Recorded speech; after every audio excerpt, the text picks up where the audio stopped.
church. So I was born in the church. I was saved and everything. It's just that when I was younger, I took my salvation for granted. So I knew that God would forgive me, and I knew that my salvation cannot be taken away. So I would listen to God and do His will sometimes, but I didn't really mind sinning all that much. A set of rules that we had to follow in order for them to come back into God's favor.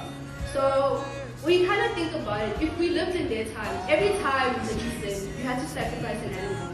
And when you look at how many times you sin in a day, or how many times you sin in a week, don't you think that it would be like a bit expensive for you to be able to like sacrifice a bull or a ram or like a pigeon every other day? So what happened is that after all of that, Christ had to come, and with Christ came grace.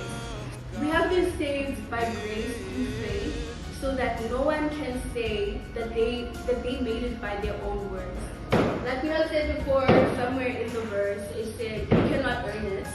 And you really cannot earn God's grace. And if you try to take credit for it, I had to learn this the hard way, but if you try to take credit for being a good person or for your salvation and all of those things, God is going to humble you, and He will show you that you could never amount to it. There's this message I heard in a podcast that was like, the closer you go to God, the more of your sinful nature God reveals to you. Your true sinful nature, God will reveal to you.